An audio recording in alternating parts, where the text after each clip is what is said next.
how to get better at running long distance ¿Cómo mejorar al correr fast. rápido de larga This is distancia? definitely Esta a es question that most definitivamente una... motivated athletes are asking. Okay, who does not want fast results? Okay, the answer to this question is it's not going to come fast. Okay, you're not going to get faster in middle to long distance running in a matter of a few weeks. Okay, you will get fast over several months, several years, and sometimes it can take over a decade to get to a point where you're running faster than your current goal is right now. Okay, a lot of times the types of efforts, the types of either track race times we're going for or road race times we're dreaming about will occur, but they won't occur as quickly as we want. So how do you run faster at long distance fast?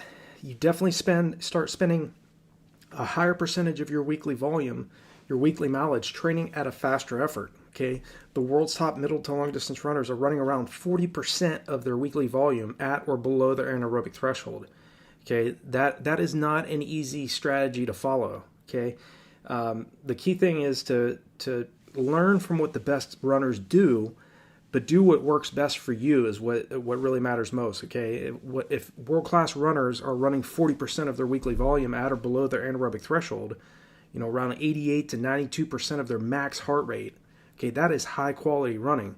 But that doesn't mean that you have to do that. It means that you have to look at how you've been setting up your training and look and see if too much of that weekly volume that you're training at is too aerobic. Okay, so a lot of times the reason why athletes are not running faster on the track or on the roads isn't because they necessarily don't have the capability to do it or because they're too old or they're past their prime. It's a lot of times they're just spending too much of their time running too aerobically. They're not really stressing the anaerobic energy systems of the body effectively and not doing that enough. Okay, you have to get outside of your comfort zone and get comfortable being uncomfortable in this sport. Okay, I started off as a high school freshman running the 1600 meter in 5:30. Okay, the first time I ran the 3200 meter, 18 meters short of a 2 mile, I ran at 11:30. Okay, about 15 years later, I ran 26.2 miles at 5:19 mile pace and ended up running, when I was in college, running 2 miles in 9:27. So to go from 11:30 to 9:27, to go from a 5:30 1600 meter time to a 4:22 mile 1609 meters time, that took time. It took several years.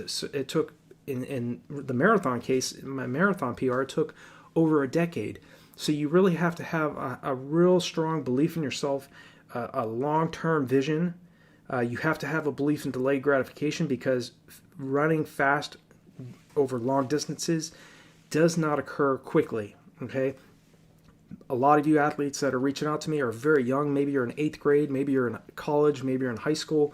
A lot of athletes, even in their 40s and 50s, reach out to me, even in 60s and 70s, that are trying to get to the next level and to meet their expectations.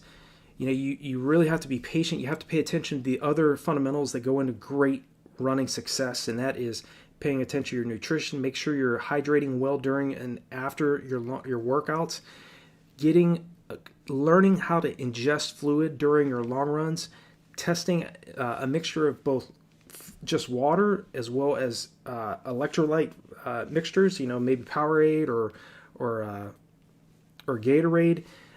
Trying to ingest some gels during your long runs. So if you're training for maybe the half marathon or marathon, start testing how your stomach feels during those long runs by taking in some gels, taking in some different types of fluids. Maybe one weekend just drink water during your long runs. Maybe the next weekend drink, Powerade, little Powerade bottles. This is what the stuff I used to do when I was training heavily for the marathon. I would practice drinking in long runs. That way I could really test to see how my body felt. There were times that I would do long runs and I would drink very little. Okay, that was very rare, but when I got more mature in the sport and I spent more time really racing, I really learned the importance of hydration and taking in fluids, taking in calories. during these long runs so that when I got to the race, I would not make the mistake of trying to think that I could run 26.2 miles or 42.2 kilometers without any fluid or without any calories. This is a major mistake so many runners are making that's costing them their goal times that they're going for. It cost me personally several times from 2002 up until 2006 when I really started taking drinking and my nutrition during the longer runs and during the long races, like the 10-mile, half marathon, marathon events that I was competing in. Once I started changing up actually taking in more fluid, that really made the difference. They got me to a point where I could run 10 miles at 50:54, a half marathon in 107:06, 20 miles in 144:05, and a marathon in 2:19:35. So you have to pay attention to these tactics. You have to make sure, in these fundamentals, making sure you're getting enough sleep, okay? Not stressing so much over a few bad workouts or a few bad races. It's part of the game. You're going to have ups and downs. You're going to have really great workouts where you feel phenomenal. Then you're going to have some really bad races. And there's a lot of ups and downs. The key thing is to not lose your enthusiasm throughout your build-up. In terms of how to get better at running long distance fast is really keeping a positive mindset, really staying consistent with your training, planning properly for your races. Okay, a longer buildup is always going to set you up for success better than a shorter buildup is, because again, it takes anywhere from 3 weeks up to about a month for your body to adapt to any stress you're placing on your body. So right now, if you're having a hard time doing a 2 to 3 mile tempo run, give yourself about 3 weeks to a month and continue to do that tempo run every single week. And I promise you, 4 weeks from now and about a month from now, that particular pace and effort that you're feeling right now and you're having a very hard time trying to hit is going to be much easier, much more seamless in 3 to 4 weeks from now. Okay, and then after that time frame passes, then try to drop maybe 10 to 20 seconds faster per mile or per kilometer for that tempo run and extend the duration. Okay, go from maybe a 2 to 3 mile tempo run to maybe a 5 to 7 mile tempo run at maybe 10 seconds faster than that pace that you originally had a hard time holding for 2 to 3 miles. Your body will adapt. The key thing is just to stay consistent, be persistent in what you're doing, follow a correct plan that's going to set you up for success, surround yourself with the right people, listen to the right information.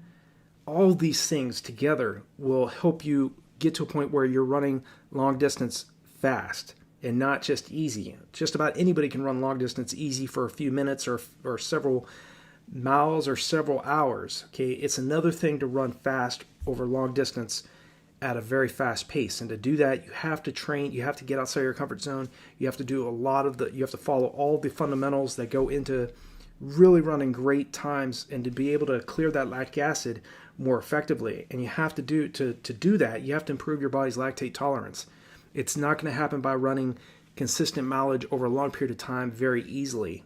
Okay, you do have to get outside of your comfort zone, spend some time training at very, very high levels of lactic acid buildup, where it's very painful. It's where you're running so fast you can't clear it faster than it's building up. So you're going to have to you're going to be forced to stop, take a few seconds break, then hit it again. It might be example of doing like repeat 200s, or repeat 1600 meters on the track, repeat 3200 meter reps on the track. All this combined will set you up for success. So I hope this was helpful in terms of answering this question. Feel free to reach out to me. Leave me a comment below. Like and share these videos. I really appreciate it. Obviously, it helps all athletes around the world see these videos. If there's anything else I can help you all out with, definitely check out RunDreamAchieve.com. There's resources there as well as below these videos that are there to help you get to the next level in your racing and in your training. So I wish you guys and gals all the very best, and I'll talk to you all in the next video.